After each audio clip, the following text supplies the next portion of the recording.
प्रीतनगर गांव में दो लड़कियां काजल और मंत्रा रहती थी। दोनों ही बड़ी पक्की सहेलियां थी। मंत्रा बहुत अमीर फैमिली से जबकि काजल गरीब फैमिली से ताल्लुक रखती थी। मगर जैसे जैसे वो बड़ी होती गई तो मंत्रा ने खुद ही अपने और काजल की दोस्ती के दरमियान अमीरी गरीबी की एक दीवार खड़ी कर ली। काजल की शादी वहीं गाँव में एक आदमी मदन लाल से हो गई थी जो एक अच्छा दर्जी था, और समय बीतते ही मदन लाल से काजल ने बहुत अच्छे कपड़े सीना सीख लिए थे। एक दिन एक पड़ोसन शिवानी मदन लाल की दुकान पर आई। अरे भैया वाह, क्या लहंगा सिया है आपने, बहुत ही सुंदर। शिवानी सच पूछो तो ये लहंगा मैंने नहीं बल्कि तुम्हारी भाभी ने सिया है। क्या सच में? भाभी ने? वाह क्या बात है आपकी, क्या सुंदर लहंगा सी दिया। मैं तो समझी थी मदन भैया ने मेरा लहंगा सिया है। क्या ही अच्छी सिलाई की है बहन, भाई मान गए।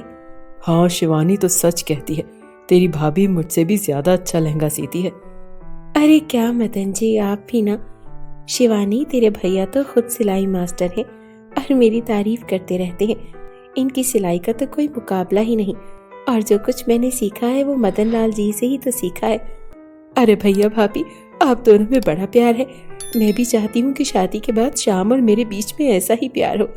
आप लोग मेरे पड़ोसी है ना, तो क्या हुआ, मुंह बोले भैया और भाभी भी तो है ना। आप दोनों मुझे आशीर्वाद दें कि मैं शादी के बाद अपने पति के साथ ऐसे ही खुश रहूं।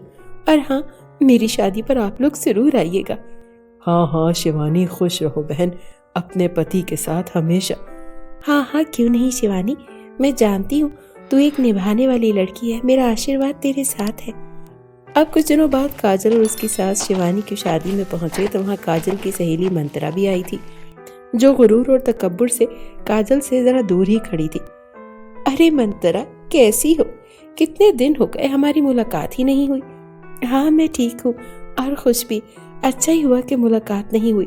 वो कहते हैं ना कि बचपन में समझ नहीं आता कि इंसान अपने से नीचे लोगों से दोस्तियां कर बैठता है, तो मैंने भी तुझ जैसी गरीब लड़की से दोस्ती कर ली थी।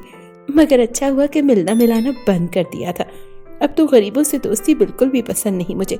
खास तौर पर तुझ जैसी गरीब को अपनी दोस्त कहते भी शर्म आती है मुझे। और सुना है तूने लहंगा सिया है शिवानी का? हाँ हाँ मैंने ही सिया है।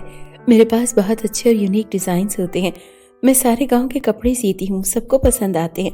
मगर मैं ऐसे चीप लहंगे पहनना पसंद नहीं करती। देख, मैंने ये लहंगा शहर से ऑर्डर किया है खुद के लिए। पूरे 6 लाख का है। और ये फोन देख, मेरे मंगेतर ने मुझे गिफ्ट दिया है। तेरे पास फोन है? ला दे अपना नंबर, तुझे शादी पर बुलाऊंगी। हाँ है ना, ये रहा, मुझे मदन जी ने दिलाया था। अरे ये सस्ता फोन, बस 7-8 हजार का। उफ, चल नंबर दे मुझे ताकि मैं तुझे इनवाइट कर सकूं शादी पर। तू देखना मेरा लहंगा कैसा आलीशान होगा, बस तू देखती रह जाएगी। काजल से नंबर लेकर मंत्रा वहां से चली गई। मगर काजल की सास को ये सब नागवार गुजरता है और वो काजल से कहती है, अरे बहू खबरदार, जो इस गुरूर पीटी लड़की की शादी में गई तू, खुद को समझती क्या है?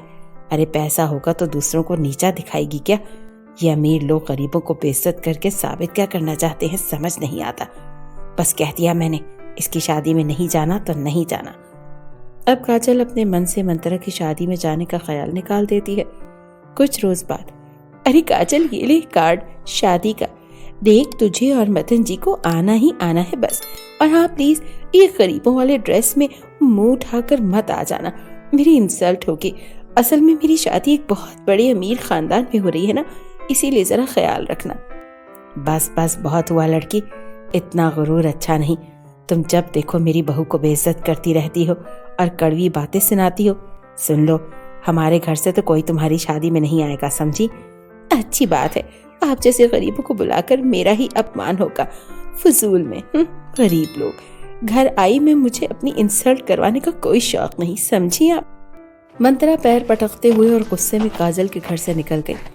अब दिन बीतते गए और मंत्रा की शादी में बस 2 ही दिन रह गए थे। मंत्रा ने काजल को कॉल की। हेलो काजल, सुन मेरी दोस्त, मेरी सहेली, तो मेरी शादी का लहंगा सी दे। शहर में कर्फ्यू लग गया और सारी दुकानें बंद है। मुझे यहाँ गांव में किसी भी दुकान पर लहंगे पसंद नहीं आए। शहर के टेलर मेरा महंगा लहंगा सीने से मना कर रहे हैं और डैड के अकाउंट में पैसे वापस भेज दिए गए हैं। अब अगले 5 रोज तक शहर में कर्फ्यू लगा हुआ है। लड़ाई झगड़े हो रहे हैं, हालात इतने खराब है ना, कोई शहर आ सकता है और ना ही यहाँ से कोई शहर जा सकता है। तूने जैसा शिवानी का लहंगा सिया था ना, क्या तू वैसा ही मेरा लहंगा भी सी देगी? वो बहुत अच्छा था, बस तुझे नीचा दिखाने के लिए ही मैंने उसे बुरा कहा था। सॉरी। मंत्रा देख, परेशान ना हो तू, बस अपना साइज भेज दे, तेरा लहंगा शादी से पहले तैयार हो जाएगा, ये मेरा वादा है। अब काजल ने सारी रात काम किया और मदन लाल के साथ मिलकर मंत्रा का लहंगा एक ही दिन में सीकर तैयार कर दिया और शादी से एक रोज पहले ही मंत्रा को भेज दिया।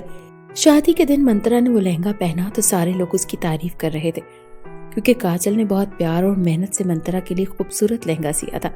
मंत्रा काजल के गले लगी और उसे अपने बुरे बिहेवियर की माफी मांगी और अपने ससुरालियों से काजल को बहुत ही सम्मान के साथ मिलवाया और काजल को खूब इज्जत दी। इस तरह काजल और मंत्रा की दोस्ती एक बार फिर से पक्की और मजबूत हो गई।